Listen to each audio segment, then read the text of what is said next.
Assalamualaikum warahmatullahi wabarakatuh. Ustaz, saya mau tanya, di daerah saya masih ada tradisi tahlilan sampai 7 hari setelah meninggal 40 hari dan 100 hari menyediakan kue makanan buat yang mengaji dan saudara-saudara yang membawakan kue amplop, lalu membayar orang yang mengaji di rumah yang bayarannya sampai 10 juta selama 1 minggu untuk satu kelompok terdiri dari beberapa orang karena tidak putus selama 24 jam mengaji bergantian.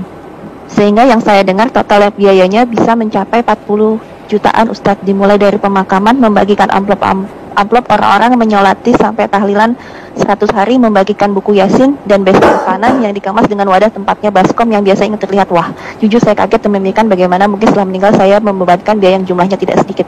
Apakah memang harus seperti itu, Ustaz? Barakallahu fikum. Kita masih melihat tradisi-tradisi di masyarakat yang menjadi sebuah ibadah sebenarnya, bukan tradisi, karena mereka melakukan itu dalam rangka mendekatkan diri kepada Allah Azza wa Jalla. Kalau ukhti bertanya, apakah seperti itu memang yang harus dilakukan? Sehingga ukhti ini bertanya, berpikir, gimana kalau aku mati nanti? Harus menyediakan uang 40 juta atau 30 juta yang akan menjadi beban buat keluarga. Apakah memang seperti itu yang diajarkan? Sehingga kalau nggak seperti itu, engkau nggak akan diampuni dosa-dosa.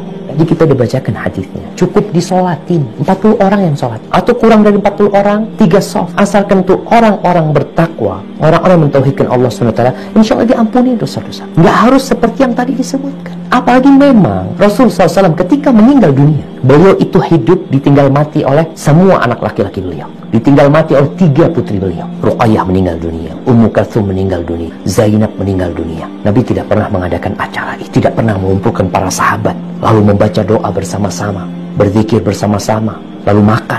Nggak ada. Ketika Nabi SAW meninggal dunia, apakah Abu Bakar melakukan itu? Tidak.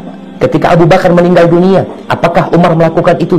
Tidak. Ketika Umar meninggal dunia, apakah Utsman melakukan itu? Tidak. Ketika Utsman meninggal dunia, apakah Ali bin Abi Thalib melakukan itu? Tidak. Nggak ada. Terus gimana supaya diampuni? Betapa mudahnya sunnah Rasul SAW. Biaya yang perlu itu adalah biaya untuk pemakaman. Ya, kalau harus beli tanah, harus beli kafan, ya, itu biaya yang dikeluarkan. Adapun mensolatin tanpa biaya, kita bicara ikhlas lillahi ta'ala. Setelah pemakaman apa yang dilakukan? Selesai, nggak ada apa-apa. Kayak gitu, Ustaz. Ya, seperti itu Nabi SAW. Jadi kalau ada yang mengatakan bahwasanya orang yang meninggal dunia yang tidak ditahlili, umpamanya dikatakan seperti bangkai, apakah benar engkau mengatakan itu?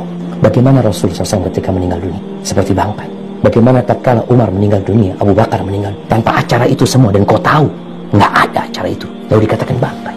Maka cobalah kita melihat Islam ini agama yang indah. Sunnah Nabi SAW